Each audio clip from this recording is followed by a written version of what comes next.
Hey everyone, Shaun Stevenson here, author of the Throne series, and I am book shopping today. So I am back at one of my favorite used bookstores outside of Chicago. It's called the Book Market.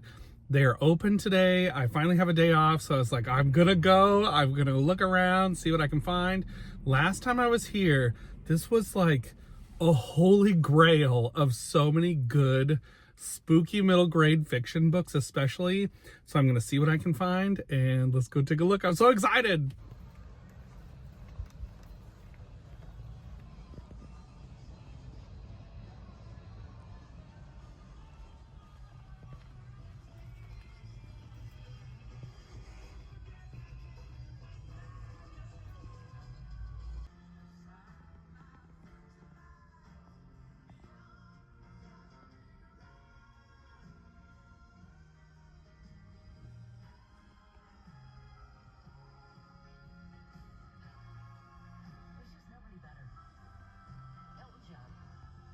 WLS. Kick it off the cafe, triple play, 3 songs. They all have something in common. You guess it right. You get tickets to... But have you rebelled at the First Order of Rise of the Resistance? Or have you dropped on in to check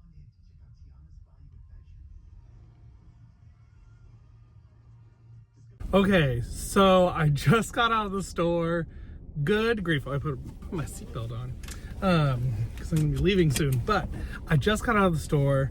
So many good finds, and at the end, right when I was checking out, I was looking at the stack of like books that had just come in, and right there was a Shivers book I didn't have yet, so I was super excited about that. I may or may not have this entire bag of books. Oh, spoilers, there's the Shivers book. All right, I am gonna grab some lunch and then I'm going to head back and I'm gonna film everything we found. So I have these books to now show you and also some other books that I found recently. So I am super excited. Some of the stuff I found was so fun. I love it. I'm so excited. Okay, so let me drive and I gotta get there. Okay, bye. Okay, so I am back. And it has been a fun day. I've had a great time. I got to go out to dinner with some friends, so that was a really awesome time. And I'm now back for the book haul. So let me show you all the books.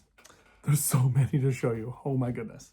All right, so first up, I got 3 books in a micro-computing adventure mystery series. Now, there's another series like this from the 80s called the Bites Brothers, and I had actually never heard of this series that I just found, but this is micro adventure. So these are like adventure type mystery stories, but they have inside of them, in some of the chapters, there are computer programs for a program called BASIC, where you could type in the program to your computer and it would give you the next part of the story. So this one is book number 3, The $1 Million Gamble by Chassie L. West. So I'd never seen this before, found it at the used bookstore. And then I also got book number 9, Dead Ringer by Chassie L. West. And then I also got book number 10, Spellbound by Megan Stine and H. William Stine. So this one looks like a lot of fun to me. I can't wait to read these. At first I thought they were going to be kind of like choose your own adventure type stories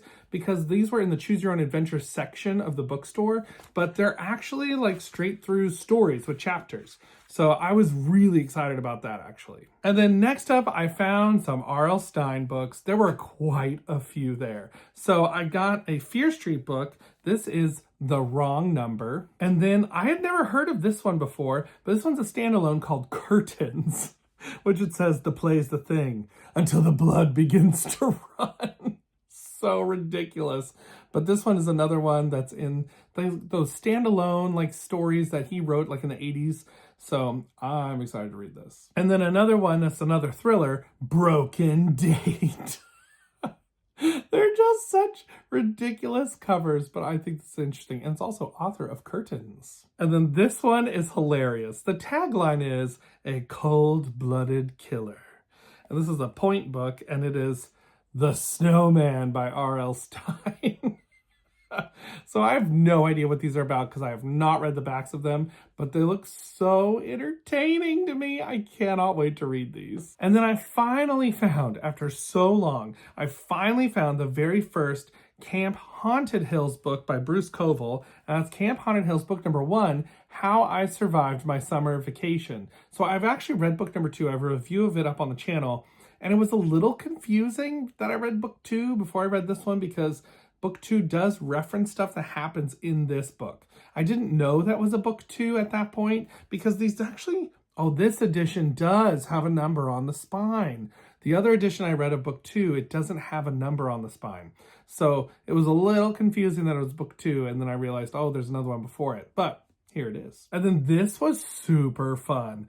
I forgot about these until I saw this on the shelf, and I grabbed it because it is a Disney Adventures magazine, and this one is from, let's see what date this one is exactly. So this one is from 1990. So I loved the Disney afternoon. It was like one of the best parts of like coming home after school in the 90s. You could watch all these shows like Gummy Bears and Rescue Rangers and DuckTales and Tailspin. I remember watching the pilot episode live of Tailspin when it aired, and I loved it. So I loved the Disney afternoon. And so this is the Disney Adventures magazine, and these have like comics in them. They have like little like games and things you can do as well. Little like articles about different random things. But so this is the Disney Adventures magazine, and I was like, that's so awesome. I gotta get it. And then I also picked up another Alex Mack book, and this is Alex Mack,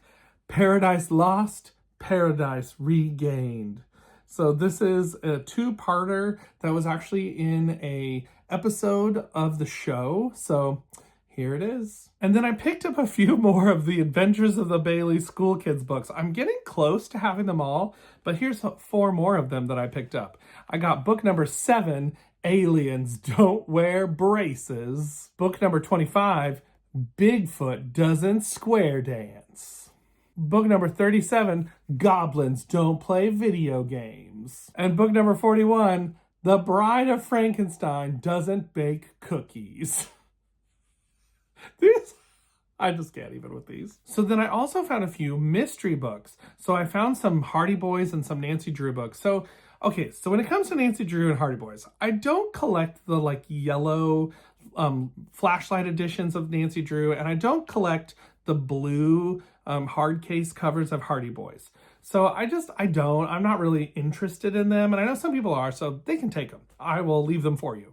But I really like these kind of 80s and 90s mass market paperback editions of the Hardy Boys and Nancy Drew. So this one is Hardy Boys number 57, the Hardy Boys Case Files, and this is Terror on Track. And then I also have book number 56, which is Height of Danger, which I just love the snowy like thing with this. Like they're snowboarding, I believe, actually. That's so interesting. Oh, they're snowboarding in this one. And there's like the helicopter and stuff. It just looked like a lot of fun to me. And then this one is a minstrel paperback, which I've been collecting minstrel paperbacks from the 90s. And this one is Hardy Boys number 160, A Game Called Chaos. So this one, I believe, is an original story that came out at the time of this writing. And this is book number 160. And then I found this hardback library edition of the Nancy Drew Files, Deep Secrets. And it's like a really nice like hardcover case that's in really great condition. So I thought, oh, that's awesome. This one was like 99 cents, so I just grabbed it. So then a few more mystery books I picked up. Now this one, unfortunately, okay, I'm learning my lesson. I have been willing to accept acceptable books on thrift books. And I don't know if I'm going to be doing that anymore because I've ordered some books from thrift books. This is one that came from thrift books. It didn't come from the used bookstore I was at. But I am starting to get a little bit not so sure about acceptable books because some of them have been arriving really rough. And I feel like I actually kind of got charged too much for this because it is an acceptable condition. And this is Bloodhounds Inc. book number 8, I Want My Mummy. And as you can see, like it had the plastic covering on it that's all wrinkled. It's like an ex-library copy. And so like it was cheaper than the good copy that they had on thrift books, but it wasn't cheaper by much. And I feel like this is kind of not worth the amount that I paid for it. So I'm a little bit disappointed, I'm not gonna lie, because of how just wrinkled it looks. And then I also picked up another Adventures of Wishbone. This one is The Mutt in the Iron Muzzle. And this one is by Michael Jan Friedman, who wrote a ton of different 90s middle grade books. So this is another Wishbone book. This is book number 7.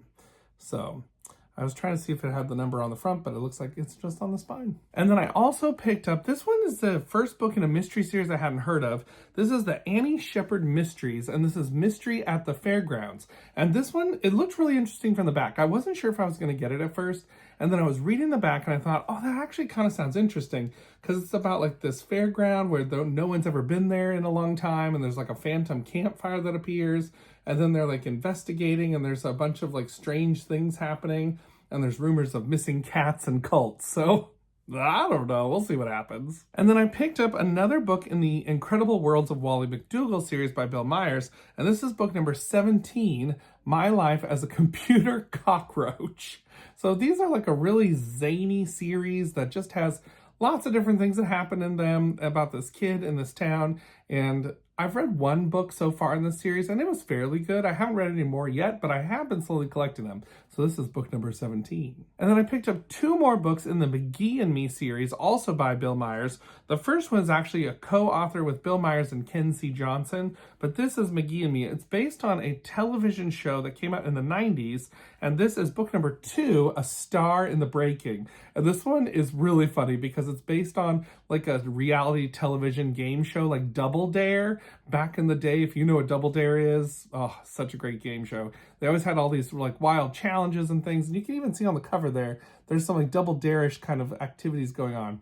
But this kid, he draws like this cartoon McGee, and the cartoon talks to him and stuff, and so this one is all about him on this game show, so it was pretty fun. And then this one was always one of my favorite episodes from McGee and Me, and that is number 5, Twister and Shout. And this one is all about this like cyclone that comes through this town where the kids are home alone, and they're all like, the kids are all hanging out together while the parents are all at this party. And so the Twister comes through town, and it's a pretty good one, I think. And then this is another mystery book, and this book has so much nostalgia for me. I have another book in the same, like, it's just a duology. There's only 2 of these.